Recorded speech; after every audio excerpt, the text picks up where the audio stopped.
નમસ્કાર મિત્રો, હું રાજેશ ભાસ્કર આપ સૌનું યુટ્યુબમાં આપણી આ ચેનલ પર સ્વાગત કરું છું. મિત્રો, આજે આપણે તારીખ 30મી મે 2025ના કેટલાક મોસ્ટ ઇમ્પોર્ટન્ટ કરંટ અફેર અને અગાઉની પરીક્ષામાં પૂછાયેલા કેટલાક ઇમ્પોર્ટન્ટ પ્રશ્નો વિશે ડિટેલમાં ચર્ચા કરીશું, જે આપને આવનારી પરીક્ષા માટે ખૂબ જ ઉપયોગી સાબિત થશે. તો મિત્રો, આપ આ ચર્ચા સાથે જોડાઈ રહેજો અને વિડીયોને પહેલેથી લઈને છેલ્લે સુધી પૂરેપૂરો જોવાનો આગ્રહ રાખજો. તો ચલો મિત્રો, શરૂ કરીએ. શરૂઆત કરતાં પહેલાં જણાવી દઉં કે જો તમારે આપણી આ યુટ્યુબ ચેનલને સબસ્ક્રાઇબ કરવાનું બાકી હોય તો ચેનલને સબસ્ક્રાઇબ કરજો, નોટિફિકેશન બેલ આઇકોનને પ્રેસ કરીને. અને જો તમને વિડીયો પસંદ આવે તો વિડીયોને લાઇક કરજો અને તમારા જેટલા પણ મિત્રો છે એ બધા મિત્રો જોડે વિડીયોની લિંકને શેર કરજો. તો શરૂઆત કરીએ. સૌપ્રથમ જોઈશું અગાઉની પરીક્ષામાં પૂછાયેલા બંધારણના પ્રશ્નો, જેના જવાબો તમારે મને કમેન્ટ બોક્સમાં લખીને જણાવવાના છે.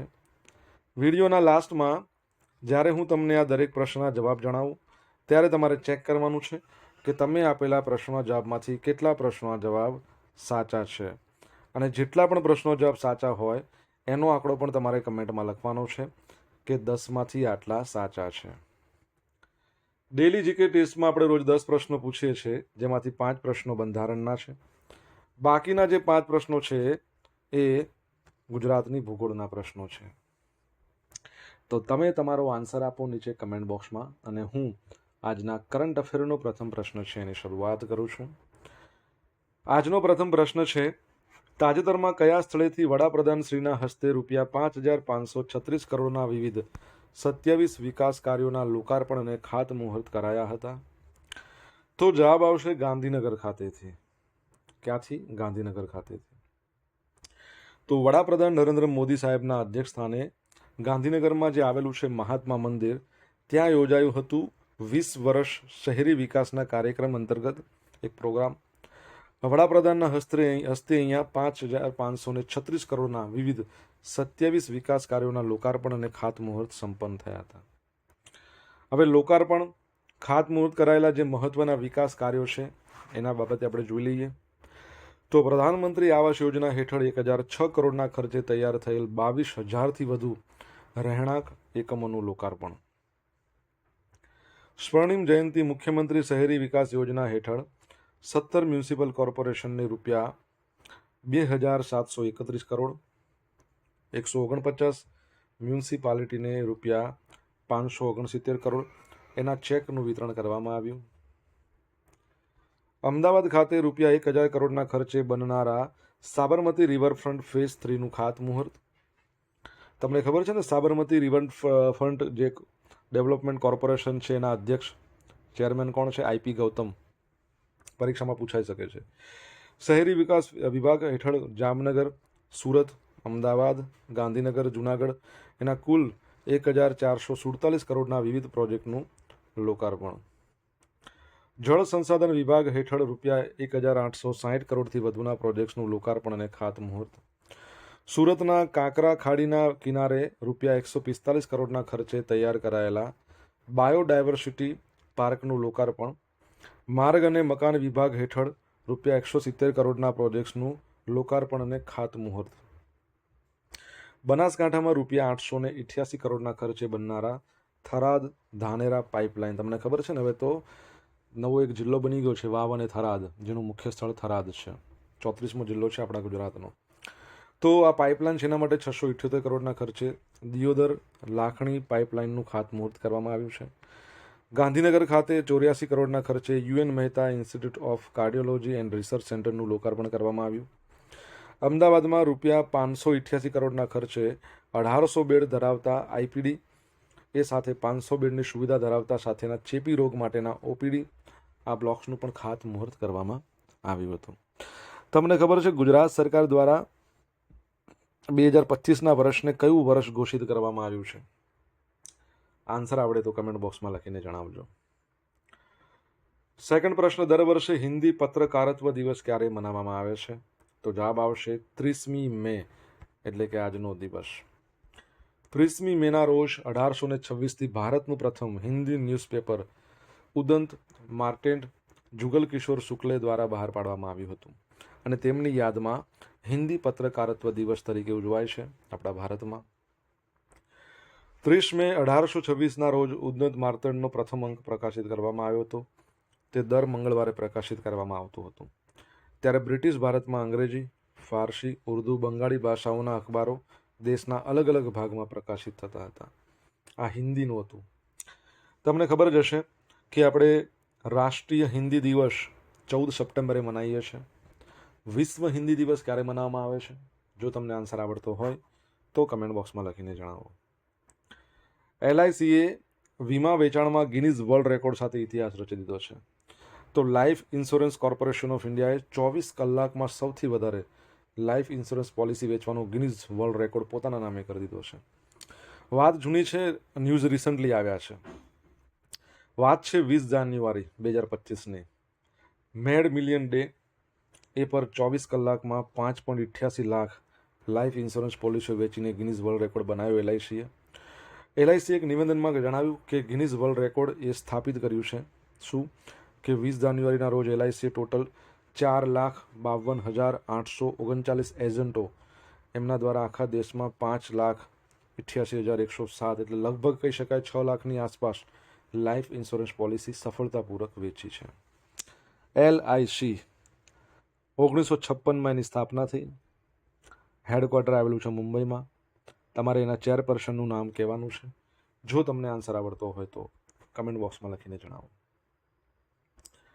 મિત્રો, વિડીયો પસંદ આવ્યો હોય, ભણવાની મજા આવી હોય તો વિડીયોને એક લાઇક કરી દો. તમારા મિત્રો જોડે વિડીયોની લિંકને શેર કરી દો. આપણી બંને યુટ્યુબ ચેનલ રાજેશ ભાસ્કર 2 એને જો સબસ્ક્રાઇબ કરવાનું બાકી હોય તો સબસ્ક્રાઇબ કરો, નોટિફિકેશન બેલ આઇકોનને પ્રેસ કરીને. જો તમારે ડેલી કરંટ અફેરની PDF જોઈતી હોય તો આપણી ટેલિગ્રામ ચેનલ છે, નામ રાજેશ ભાસ્કર છે અને જેની લિંક વિડીયોની ડિસ્ક્રિપ્શનમાં આપી છે. તો ટેલિગ્રામ ચેનલને જોઈન કરો, ત્યાંથી તમને PDF તો મળશે જ, પોલ્સ પણ રમવા મળશે. એશિયન વેઇટલિફ્ટિંગ ચેમ્પિયનશિપની આગામી 2026મી આવૃત્તિનું આયોજન ક્યાં કરવામાં આવશે? આવનારી પરીક્ષા માટે એક ખૂબ જ અગત્યનો પ્રશ્ન, કેમ કે આપણા અમદાવાદમાં આનું આયોજન થવાનું છે. ક્યાં થવાનું છે? અમદાવાદમાં. તો 1 થી 10 એપ્રિલ 2026 દરમિયાન વાર્ષિક એશિયન વેઇટલિફ્ટિંગ ચેમ્પિયનશિપની આગામી 2026ની આવૃત્તિનું આયોજન અમદાવાદમાં કરવામાં આવશે.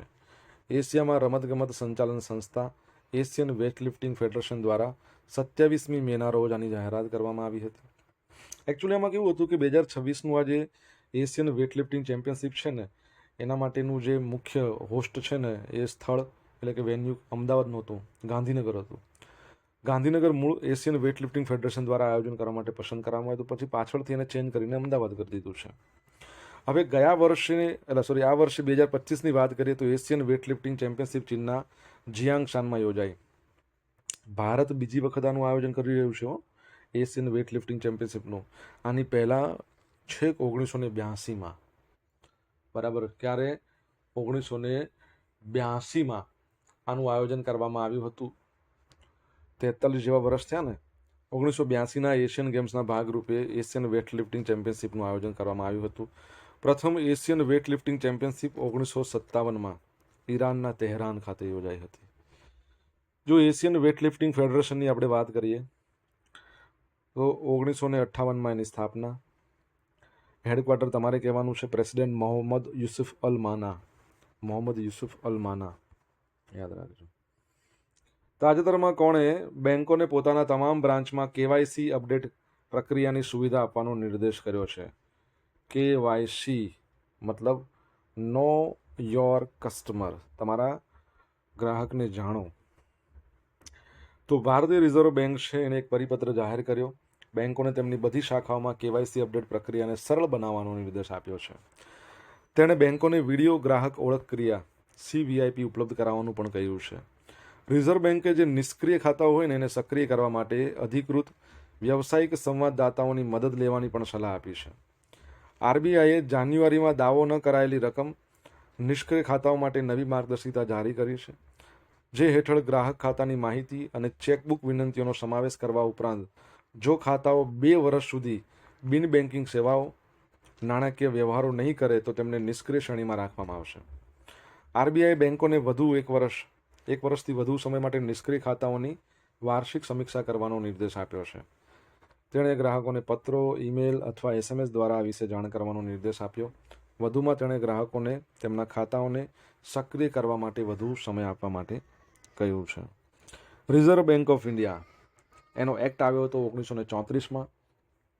ધ પ્રોબ્લેમ ઓફ રૂપીસ નામનું ડૉક્ટર બાબા સાહેબ આંબેડકરનું પુસ્તક, એના આધારે એની રચના કરવામાં આવી 1 એપ્રિલ 1935માં કોલકાતામાં. 2 વર્ષ પછી 1937માં એનું હેડક્વાર્ટર લઈ ગયા મુંબઈમાં.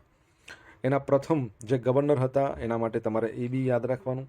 જે બ્રિટિશ હતા એસબોર્ન સ્મિથ. પ્રથમ ભારતીય ગવર્નર માટે સીડી દેશમુખ. હાલના ગવર્નર તમને બધાને ખબર જ હશે. કેટલામાં નંબરના? 26મા નંબરના સંજય મલ્હોત્રા. આરબીઆઈમાં એક ગવર્નર ઉપરાંત 4 ડેપ્યુટી ગવર્નર હોય છે. રિસન્ટલી એક નવા ડેપ્યુટી ગવર્નર આવ્યા છે, તમારે નામ કહેવાનું છે. 6% રેપો રેટ રાખ્યો છે આરબીઆઈએ. રિવર્સ રેપો રેટ 3.35% રાખ્યો છે, તો એ પણ ખાસ યાદ રાખજો. બરાબર છે. આગળ વધીએ. અને આરબીઆઈમાં પ્રથમ ગુજરાતી ગવર્નર IG પટેલ.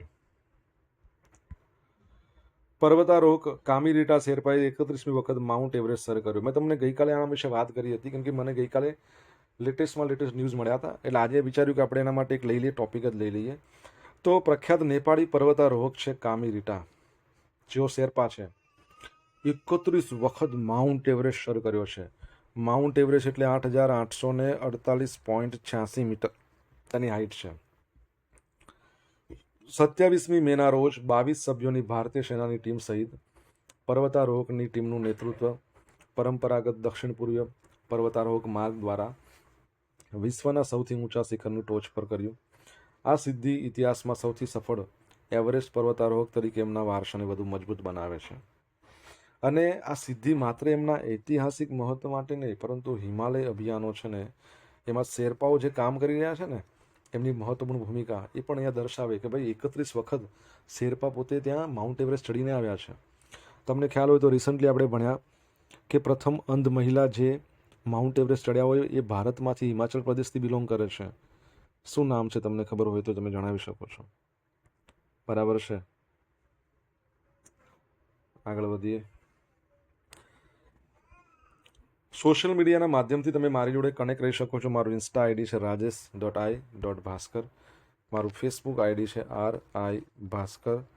અને ટેલિગ્રામ ચેનલ છે આપણી રાજેશ ભાસ્કર, જ્યાં તમને ડેલી કરંટ અફેરની PDF મળશે અને પોલ્સ પણ રમવા મળશે. જો તમને ભણવાની મજા આવી હોય તો વિડીયોને લાઇક કરો, તમારા મિત્રો જોડે વિડીયોની લિંકને શેર કરો, ચેનલ સબસ્ક્રાઇબ કરવાની બાકી તો સબસ્ક્રાઇબ કરો, નોટિફિકેશન બેલ આઇકોનને પ્રેસ કરીને. તાજેતરમાં કોના નેતૃત્વમાં નિષ્ણાંતોની ટીમે ભારતનું પ્રથમ જનીન સંપાદિત ઘેટું બનાવી એક મહત્વપૂર્ણ સફળતા હાંસલ કરી છે? Professor doctor Riyaz Ahmed Shah. તો તાજેતરમાં કાશ્મીરની Sher-e Kashmir university of agriculture sciences and technology છે, ત્યાં એનિમલ બાયોટેકનોલોજીના પ્રોફેસર છે ડૉક્ટર રિયાઝ અહેમદ શાહ. તો એમના નેતૃત્વ હેઠળના નિષ્ણાંતોની ટીમે ભારતની પ્રથમ જનીન સંપાદિત ઘેટું બનાવીને એક મહત્વપૂર્ણ સફળતા હાંસલ કરી છે. 2012માં ડૉક્ટર રિયાઝ દ્વારા પ્રથમ ક્લોન કરેલી પશ્મિના બકરી, જેનું નામ નૂરી રાખ્યું હતું, એ બનાવનાર ટીમના પણ વડા હતા. નૂરીનું 2023માં અવસાન થયું હતું. જનીન સંપાદન છે ને, વૈજ્ઞાનિકો દ્વારા પ્રાણીમાં ઇચ્છિત પરિવર્તન મેળવવા માટે ઇરાદાપૂર્વક જીવતંત્રના જે DNA છે એમાં કરવામાં આવેલા ફેરફારનો ઉલ્લેખ કરે છે. ડૉક્ટર શાહ અને ટીમે જનીન સંપાદન માટે 2009માં શોધાયેલા ક્રિસ્પર કહી શકો અથવા તો CRISPR Cas9 આ ટેકનિકનો ઉપયોગ કરીને માદા ઘેટાના જનીનનું સંપાદન કર્યું. ઘેટાના શરીરમાં કોઈ વિદેશી જનીન દાખલ કરવામાં આવ્યું ન હતું. આ પ્રોજેક્ટનો ઉદ્દેશ સામાન્ય ઘેટાની તુલનામાં વધુ સ્નાયુ વૃદ્ધિ સાથે કુદરતી રીતે જન્મેલા ઘેટાને મેળવવાનો હતો. ટીમે માયોસ્ટેટિન જનીનને લક્ષ્ય બનાવ્યું, જે ઘેટામાં સ્નાયુઓની વૃદ્ધિને નિયંત્રિત કરે છે. બરાબર છે. મને કહો, મનુષ્યમાં રંગસૂત્રોની કેટલી જોડ હોય છે? કમેન્ટમાં લખીને જણાવો. શ્રીલંકાના ઓલરાઉન્ડર એન્જેલો મેથ્યુસ છે, એમણે ટેસ્ટ ક્રિકેટમાંથી નિવૃત્તિ જાહેર કરી. 37 વર્ષની એમની એજ છે. સોશિયલ મીડિયા પર એમણે ટેસ્ટ ક્રિકેટની નિવૃત્તિની જાહેરાત કરી છે. એમણે જણાવ્યું કે 17 થી 21 જૂન 2025માં ગાલે ખાતે બાંગ્લાદેશ સામેની ટેસ્ટ એમની કારકિર્દીની અંતિમ ટેસ્ટ હશે. તેમણે જુલાઈ 2009માં ગાલે ખાતે પાકિસ્તાન સામે ટેસ્ટ ડેબ્યુ કર્યું હતું. 16 વર્ષની કારકિર્દીમાં એમણે 118 ટેસ્ટ મેચોમાં 44.62ની સરેરાશથી 8,167 રન બનાવ્યા. 16 સદી અને 45 અડધી સદી આમાં સામેલ છે. તમને ખ્યાલ હોય તો રોહિત શર્મા એન્ડ વિરાટ કોહલી છે, એમણે પણ ટેસ્ટમાંથી નિવૃત્તિની ઘોષણા એટલે નિવૃત્તિ લઈ જ લીધી છે. તમને ખ્યાલ હોય તો થોડા સમય પહેલાં ભણ્યા હતા આપણે, ટેસ્ટમાં ફાસ્ટેસ્ટ 13,000 રન બનાવનાર વિશ્વનો પ્રથમ ખેલાડી કોણ બન્યો છે? કમેન્ટ બોક્સમાં લખો તમને જવાબ આવડતો હોય તો. હવે મિત્રો જોઈશું અગાઉની પરીક્ષામાં પૂછાયેલા બંધારણના પ્રશ્નો. પહેલો પ્રશ્ન, ભારતના રાષ્ટ્રપતિ વિરુદ્ધ મહાઆરોપની કાર્યરીતિ કોણ શરૂ કરી શકે, એટલે કે ઇમ્પીચમેન્ટ, મહાભિયોગ. તો સંસદનું કોઈ પણ એક ગૃહ એ કરી શકે છે.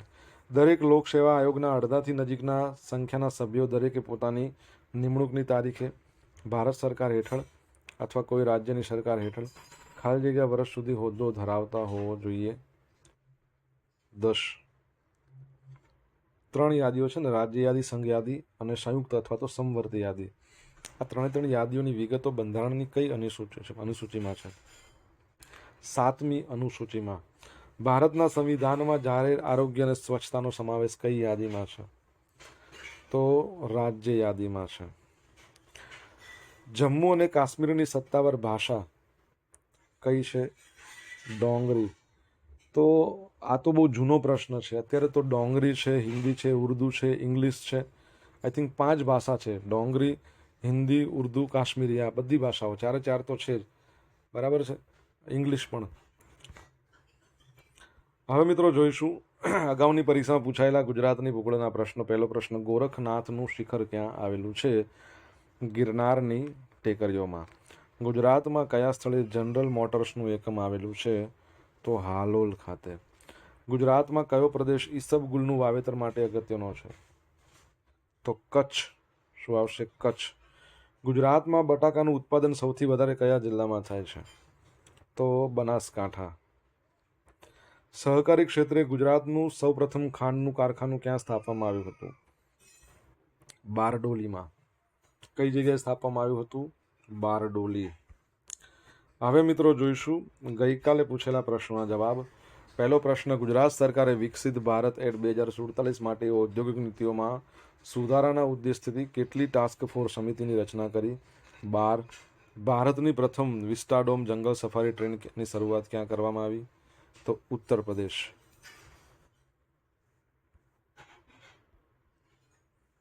હવે મિત્રો આજે પૂછેલા પ્રશ્નોના જવાબ જોઈ લઈએ. પહેલો પ્રશ્ન હતો કે 2025ના વર્ષને શહેરી વિકાસનું વર્ષ ઘોષિત કર્યું છે ગુજરાત સરકારે.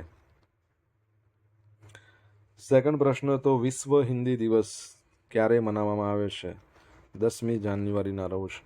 ત્રીજો પ્રશ્ન, LIC એના જે ચેરપર્સન છે, શું નામ છે એમનું? તો સિદ્ધાર્થ મોહંતી. ચોથો પ્રશ્ન શું હતો કે એશિયન વેઇટલિફ્ટિંગ ફેડરેશનનું હેડક્વાર્ટર કતારના દોહામાં. ક્યાં છે? કતારના દોહામાં છે. પાંચમો પ્રશ્ન શું હતો? રિઝર્વ બેંક ઓફ ઇન્ડિયાના નવા જે ડેપ્યુટી ગવર્નર બન્યા છે, શું નામ છે એમનું? પૂનમ ગુપ્તા. શું છે? પૂનમ ગુપ્તા. બરાબર. છઠ્ઠો પ્રશ્ન, વિશ્વમાં પ્રથમ મહિલા, જે અંધ મહિલા હોય એને જે માઉન્ટ એવરેસ્ટ ચડ્યા હોય, શું નામ એમનું? હિમાચલ પ્રદેશની છે ચોન્જિંગ એનામો. અને વિશ્વના પ્રથમ અંધ વ્યક્તિ પૂછે જે માઉન્ટ એવરેસ્ટ ચડ્યા હોય, એરિક વેન મેયર. બરાબર છે. 7મા નંબરનો પ્રશ્ન, મનુષ્યમાં રંગસૂત્રોની જોડી 23. 8મા નંબરનો પ્રશ્ન, ફાસ્ટેસ્ટ 13,000 રન ટેસ્ટમાં કરનાર ઇંગ્લેન્ડના બેટ્સમેન જો રૂટ. બરાબર છે, યાદ રાખજો. હવે મિત્રો જોઈશું ગઈકાલના કરંટ અફેરમાંથી પૂછેલા કેટલાક ઇમ્પોર્ટન્ટ પ્રશ્નો, જેના જવાબો તમારે કમેન્ટ બોક્સમાં લખવાના છે. પહેલો પ્રશ્ન, તાજેતરમાં કોણે ગાંધીનગરમાં નવનિર્મિત આવાસીય પરિસર ઐશ્વર્યમનું લોકાર્પણ કર્યું? સેકન્ડ પ્રશ્ન, જર્મનીમાં યોજાયેલ international shooting sport federation junior world cup 2025માં ભારત મેડલ ટેલીમાં કેટલામાં ક્રમે રહ્યું છે? જવાબ આવડતો હોય તો કમેન્ટ બોક્સમાં લખીને જણાવજો. તો મિત્રો આ હતા આજના દિવસના કેટલાક મોસ્ટ ઇમ્પોર્ટન્ટ કરંટ અફેર. સાથે આપણે જોયું અગાઉની પરીક્ષામાં પૂછાયેલા ઇમ્પોર્ટન્ટ પ્રશ્નો એના જવાબોની સાથે. આશા રાખું બધાને ભણવાની મજા આવી હશે. મજા આવી હોય તો વિડીયોને લાઇક કરો, તમારા મિત્રો જોડે વિડીયોની લિંકને શેર કરો. આપણી બંને યુટ્યુબ ચેનલ રાજેશ ભાસ્કર 2ને સબસ્ક્રાઈબ કરો, નોટિફિકેશન બેલ આઇકોનને પ્રેસ કરીને. તો મિત્રો thank you so much for watching this video. Have a nice day. જય હિન્દ, જય ભારત, જય જય ગરવી ગુજરાત.